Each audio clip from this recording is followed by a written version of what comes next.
سورة بقرة مدني، دا مدني سورة ده ترتیباً د سورتونو د قرآن نا دویم نمبر او په نزول کی 87 نمبر.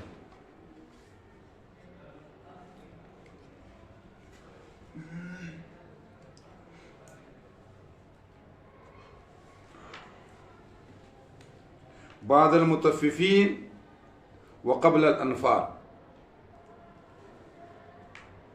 سورة التطفيف او سورة المطففين نرستو او د انفال نمخکی. بعد المطففين وقبل الانفال.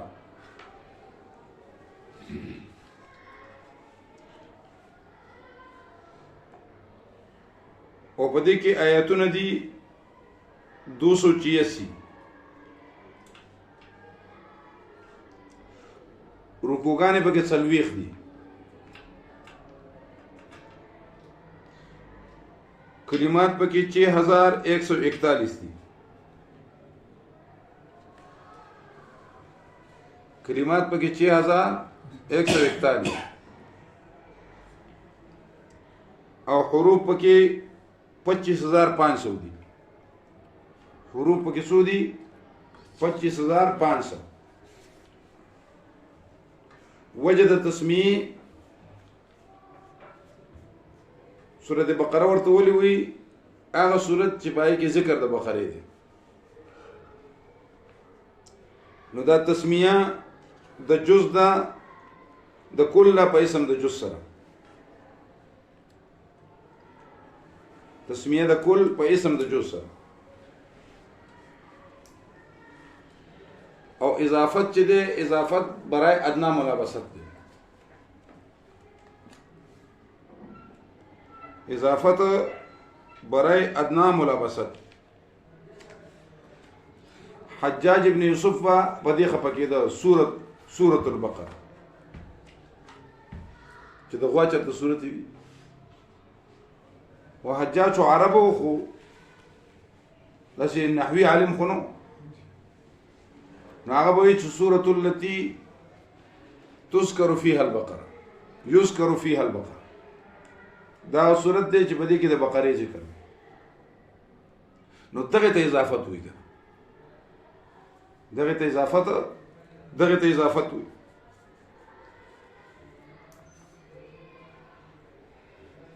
حجاج ابن یوسف ظلم ډیر کړی دی خو قرآنی علومو کې دا مد او شد او دا وغیره د کړي دي.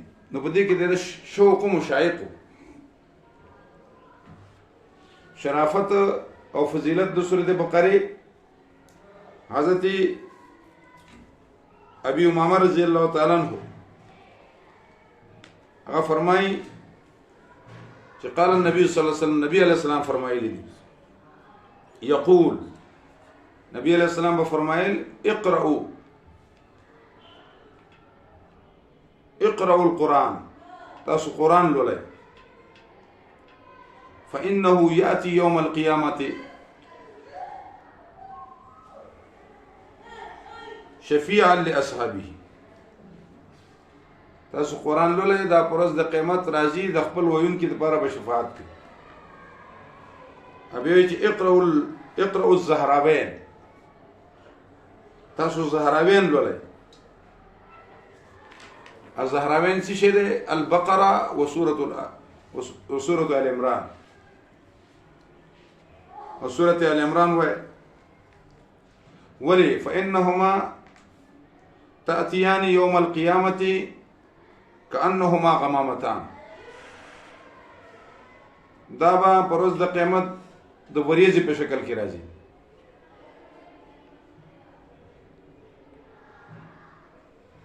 اقرأوا سورة البقرة تاسو سورة البقرة لولئ فإن أخذها بركة وتركها حسرة. د دې ویل برکت دی او د دې پرې خودل څه دی؟ حسرت افسوس دی. د من عمل کول برکت او ویل برکت او د دې پرې خودل او نو ویل دا حسرت. او مشکات شریف کې به دا حدیث اخر کې به وي ولا يستطيع البطل بطل او د دې دوه ترجمې دي چې طاقت نه لري د دې یو ترجمه ده سس سره ځکه دا دوه نیمه سپاره ده کنه وګدل او دیم توجیه ده ولا تستطيع البقره بطله په دې باندې جادو اثر نشي کولی باطل شي په اثر نشي کولی منتري نو کوم کور کې چې بقره لوستل کېږي په کور کې به برکتونه راځي نو چې برکت راځي نو به برکتی به ختمي او په دې به ملائک نازلېږي شیطانان به تختی او جادو به ختميږي او د دې ربط نامي سورة فاتحه کې ویلي ایاک نعبد او دلته کې څه مطلب ولا نعبد البقره كما عبدت اليهود او هندوانو بقره ته مور وي هندوان څو غوا زمنګ څه ده نو غوي به پلاري کړ او میتیاسي وې دي کې شفا میتیاسي ګوټي نن دخله إياك نعبد ولا نعبد البقرة كما عبدت اليهود ونرعي حقوق النساء فينزل عليكم المائدة كتاسو رعاية حقوق النساء كي كتاسو من با مائدة نازليگي إن أحللتم الأنعام وبزبان صبري حلال وګڼئ حرام نظر د غیر الله مکه نظر د غیر الله مکه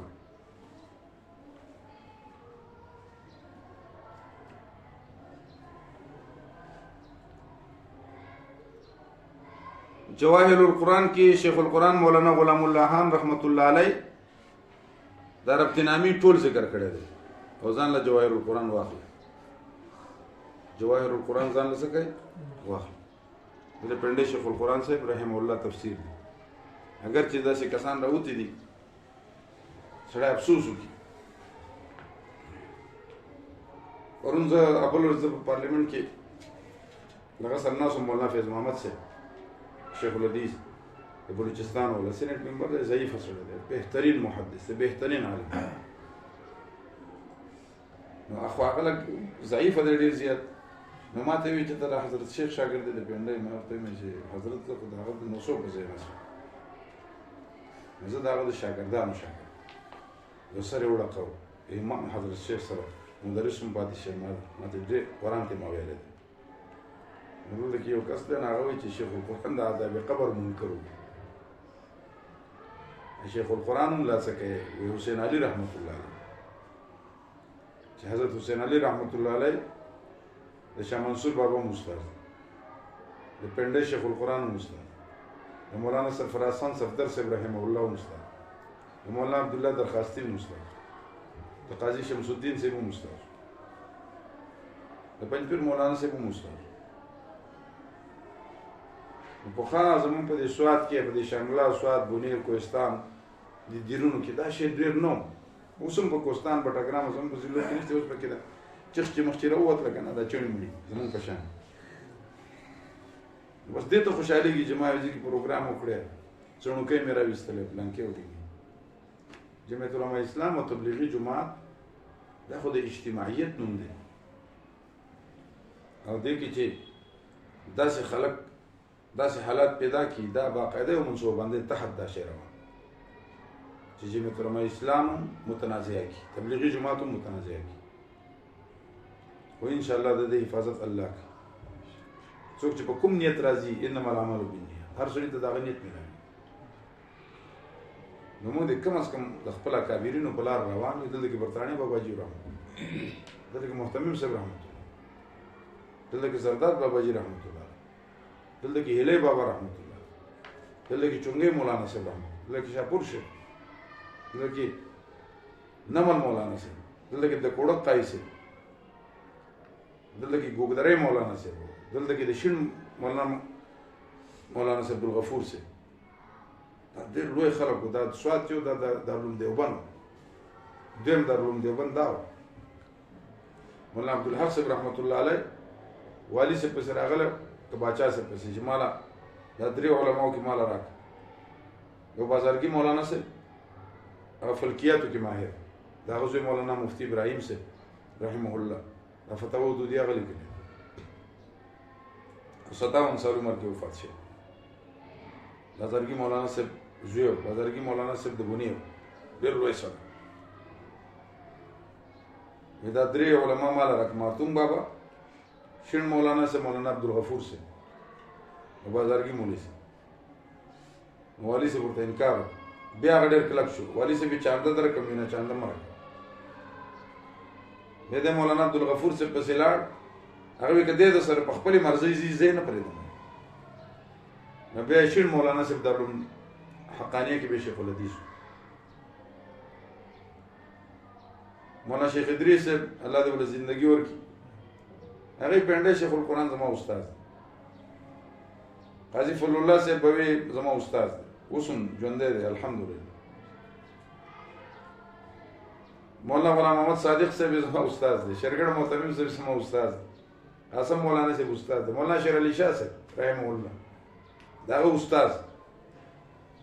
د باجوړ مولانا صادق صاحب یو جید عالم، الله دې مغفور او مرحوم کړي، دا هغه استاد. شیخ امان الله صاحب زموږ د صوبې امیر، هغه استاد، هغه هلته کې مدرس و. مفتی محمود رحمت الله علیه پنډه شیخ خواله ته شیخ صاحب ولا کله خپل درس پرېښود یو ګنټه نیم، بیا به شیخ صاحب ارمان مفتی صاحب محدث هم دی، فقیه هم دی، مفسر هم دی او مدبر سیاستدان هم دی. مولانا غلام غوث ادابي صاحب ورسره ناست او نن دومره خلک راوتلي زما په شان عبارت خطا وي، هغه پنډه چې عذابي خبر منکر زمونږ دا واړې راولي او چې بل څه نه نو هغه په دې فتوا لګي چې راحت حسین مولوي صاحب مماتي دی، پلانکې مماتي دی، ته خوړو د سړي زوی نه دنیا کې هیڅوک مماتیان نشته، ټول حیاتیان دي. د پیغمبر د ممات هیڅوک نه دي خایل انبیا. تعبیراتو کې فرقي، کیفیاتو کې فرقي، هغه انداز باندې تعریف کوي. نور څه هیڅوک هم د پیغمبر څخه ګستاخی کوي، د انبیاو کوي او ټول مړي په انبیاو نه قیاس کوي، نه به ټول مړي په صحابه کرامو قیاس کوي، نه به ټول مړي په شهداو قیاس کوي. هر سړی وخت بیا ګرېته چې زه مړ یم ایمن خو نه کېږي.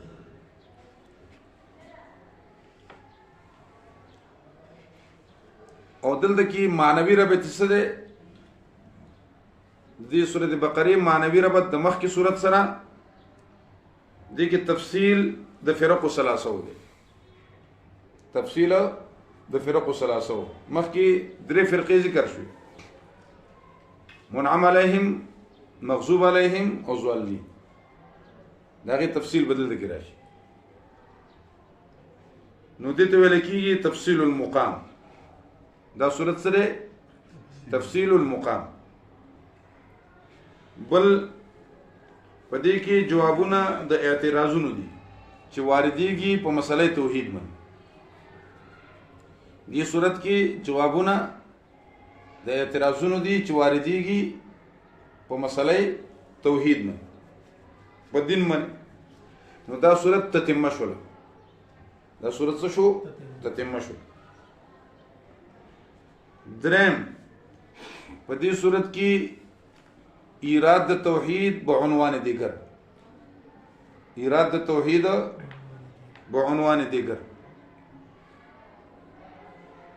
یا ایها الناس اعبدوا، مخکې څو ایاک نعبد او دلته کې یا ایها الناس اعبدوا ربکم الذی خلقکم.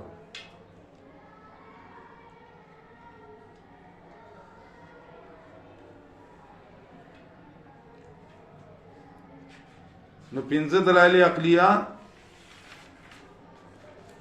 یو دلیل نقلی. پنځه دلایل عقلیه، یو دلیل نقلی. نو دې ته وایي تحقیق المقام. څه ورته وایي؟ تحقیق المقام. ځکه مسله په مختلفو عنواناتو سره ذکر کول دا مقصد د علم بیان دی. مسله په مختلفو عنواناتو سره ذکر کول مقصد د څه دی؟ د علم بیان. لکه ته وایې چې زید کریم، زید کریم، زید سخی دی، او بیا وایې چې زید محذول الفصیل، زید محذول الفصیل، د زید سخی چې دی دا ډېر کمزوری دی. ځکه کمزوری دی چې پی سخی خوري، د میلمانه خوري، سخی ته څه پاتې کېږي نه. یا ورته وایي چې زید جبان الکلب، د زید سپی چې دی دا کوڅه ډب دی، غپ غپ نه کوي. ځکه نه کوي چې میلمانه ډېر راځي نو چا ته به غافي کوي. اگر طالبانو له چې هغوی راویسته نو هر طالب به راته سپینې کپړې به اچولې، غاښونه به ولکته چې دا دوه غاښې دی که څلور غاښې. نه هغوی بیا ستړی شو نو چې په لارې به څوک هم ته سپینې کپړې به هغوی به خپله خوله په خپله کولاو که نه، چې که زما خوله ګوري نو ګوري دي نه راشي ما په خپله واضح کړي. نو زید جبان الکلب، د زید سپی چې دی دا کوڅه ډب دی، غږ غوږ نه کوي، غپ غوپ نه کوي، ځکه چې میلمانه ډېر راځي، ستړی شو بس. بیا وایي زید کثیر الرماد، د زید په نغري کې ایرې ډېرې دي، ځکه ډېرې دي چې پخلی ډېر کېږي. نو مختلف عنوانات دي. مراد ترې نه څه دی؟ زید سخي دی. مراد ترې نه څه دی؟ زید سخي. دا مقصد د علم بیان. او کلام موافق د مقتضى الحال سره ذکر کول، کلام موافق لمقتضى الحال، دا به تلخیص مختصر معنی کې بتاسو ځن پراشي ځنو ویل. کلام موافق لمقتضى الحال، او دا مقصد د علم معانی دی. مقصد د علم معنی، او د ټولو ته علم بلاغت وي. څه ورته وي؟ علم بلاغت. او کلام په محسناتو لفظیو او معنویو سره ذکر کول، کلام په محسناتو لغویو او معنویو سره ذکر کول، دا مقصد د علم بدیع دی. دا مقصد علم بدیع. کلام په محسناتو لفظیو او معنویو سره ذکر کول، مزین کول، دا مقصد د علم بیان دی.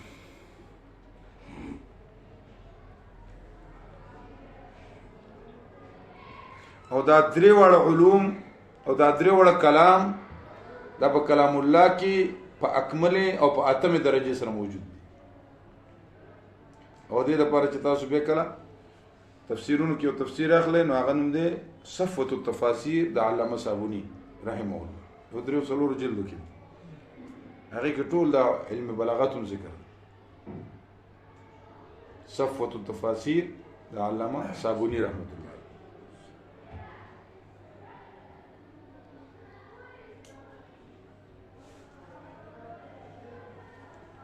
او په دې صورت کې بیان د اجابت د سوال له، بیان د اجابت د سوال.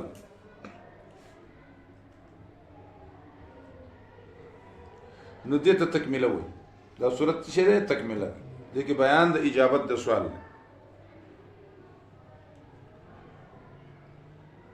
او دا ربطونه خاص دي.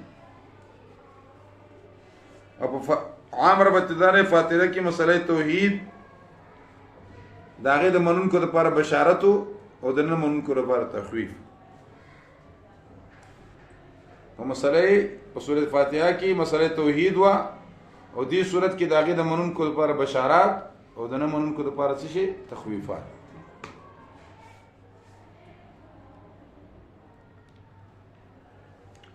او دارنګي باللسانم دې کې ذکر دا، او که په لسانو نشي نو وقاتلهم حتى لا تكون فتنه. په دې جهاد ذکر کې نو باللسان بالسنان پکې راغلو. خلاصہ په دې صورت کې دوی سي دي. خلاصہ په دې صورت کې څو سي دي؟ دوی سي. په دې صورت کې دوی سي. په اوله حصہ کې توحید د یا ایها الناس اعبدون شروع کی.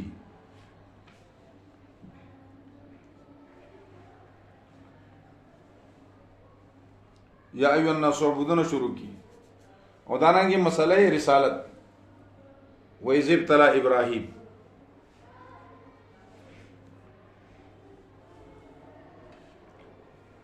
او په دویمه حصہ کې چې هغه شروع کیږي د یا ایها الذین آمنوا کتب علیکم القصاص. دویمه حصہ شروع کیږي د یا الذین آمنوا کتب علیکم القصاص. نو په هغې کې جهاد، انفاق او امور انتظامیه. نو په اوله حصہ کې توحید د یو الناس عبودونه او مسله رسالت و اذ ابتلى ابراهیم. او په دویمه حصہ کې چې شروع کی دی یا الذین آمنوا کتب علیکم القصاص. او په دې حصہ کې جهاد، انفاق او امور انتظامیه. جهاد، انفاق او امور انتظامیه. په ابتدا د صورت کې د دریو فریقو ذکر به طور تمهید. په ابتدا د صورت کې د دریو فرقو د فرقو ثلاثو ذکر به طور تمهید، او په انتها کې تعلیم المسله. په اخر کې څه شي؟ تعلیم المسله. په ابتدا کې د فرقو ثلاثو ذکر به طور تمهید، او په انتها کې تعلیم المسله. او په درمیان کې د توحید مسله بیا درې ځله مذکوره ده. په درمیان کې د توحید مسله درې ځله مذکوره ده. اول د پاره د نفي د شرک فی التصرف. په درمیان کې مسله توحید درې ځله مذکوره ده. اول کې برای نفي شرک فی التصرف، دویم برای نفي شرک فعلی، وإلهكم إله واحد، او دریم نفي د شرک فی الشفاعت، چې په الله باندې په سفارش کولو کې څوک ضرور نشته. الله لا اله الا هو الحي القيوم لا تأخذه سنة ولا نوم. نور پکې تبعی مضامین دي لکه تخویف، بشارت وغیرہ وغیرہ، او تمثیلات دي پکې، استعارات دي پکې، تشبیهات دي پکې، زجر دی پکې.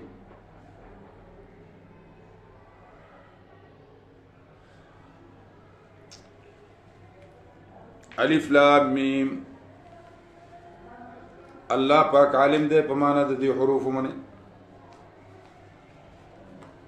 یا الف لام میم الله اعلم بمراده به، یعنی دا متشابهات دي.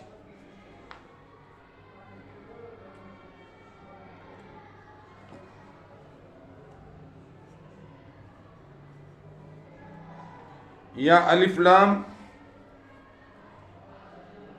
الف نه مراد مسئله الہ، میم مسئله رسالت، لام مسئله رسالت. الف مسئله الہ، لام مسئله رسالت، او میم مسئله قیامت.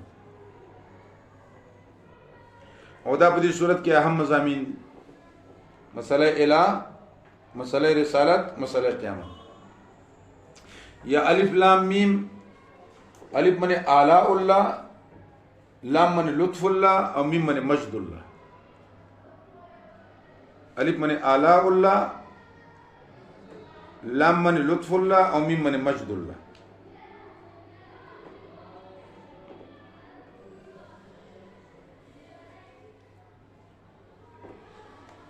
یا الف من انا، لام من الله، میم من اعلم. انا الله اعلم، انا الله اعلم.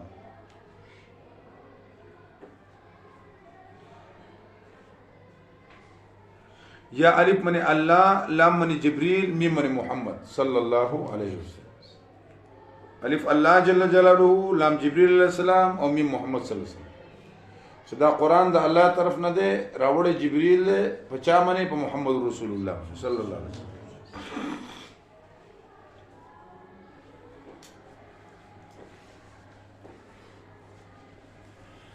بل قرآن کې مهمل الفاظ نشته یا دا چیلنج د کفارو ته چې قرآن د دې حروف تهجیونه جوړ لکه الف لام میم ح میم عین سین قاف کاف ها یا عین صاد. نو تاسو عربی تاسو د مقابله کې کتاب پیش کړئ خود دغه نه جوړ لګا دغه شان کلام جوړ کړئ او فصاحت بلاغت کې په دلیل په مدعا کې کلام موافق لمقتضى الحال که مقتضى ظاهری او که باطن.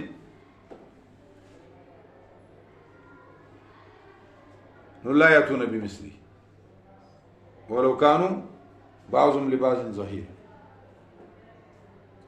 او قرآن کې مجمل ځکه نشته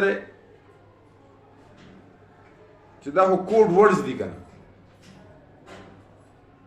او دې من الله پويږي سر بین الله ورسوله الله او د الله رسول په پويږي لکه یو سړی خط لیکي خط یو لیکلان دي کوډ ورډز لیکل مولانا صاحب له ورکه چې دا فلان کې سړي سوي هغه سړی په پويږي چې د دې څه مقصد و دې خط سالم ورځ کې لاندې باندې خدای په غیبت نه پوي. نو دا بعضی کوډ ورډز دي د الله او د رسول په درمیان کې سر دی سر. او قرآن کې مجملات مهمل الفاظ ځکه نشي دا کلام الله دی کنه بعربي مبين دی تبيان لكل شيء.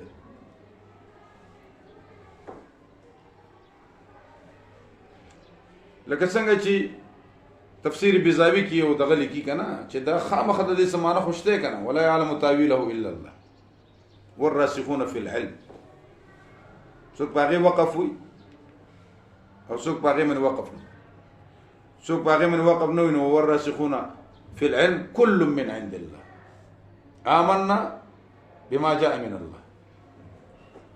يا متشابهات او موږ بسوي آمنت بلا تشبيه ځکه موږ سره دغه علم خو نشته لري علم کولی خاصه خداوند دی او موږ کار څه دی چې موږ پارشي کې ګوتې وو.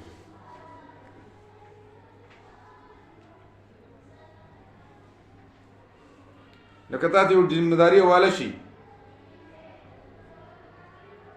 چې دې ترموز خیال کوا اته بار بار خلکو پکې څه شي دی پکې الګ پکې څه شي رستا کار سره خو دې ترموز خیال کوا او کله کله دې ترموز پکې شروع کړه لکه تاسو ویلې چې بار خیال کوا.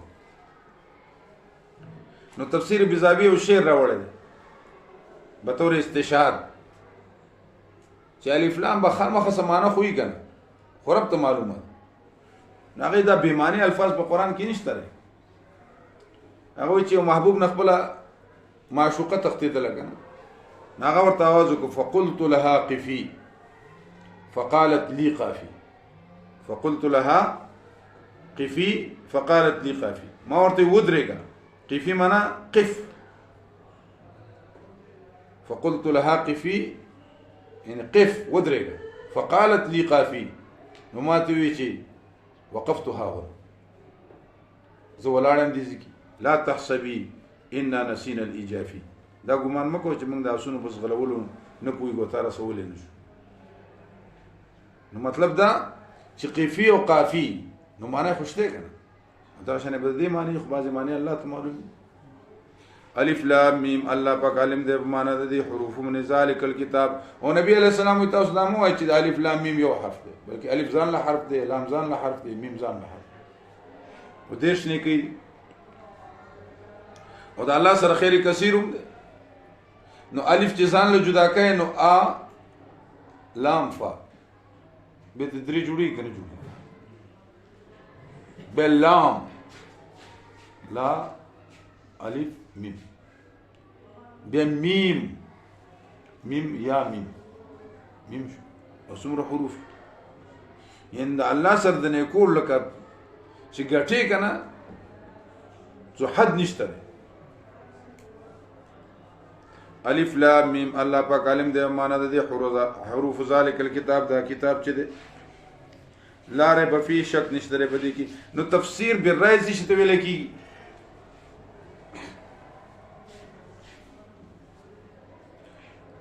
زیغ والا خلق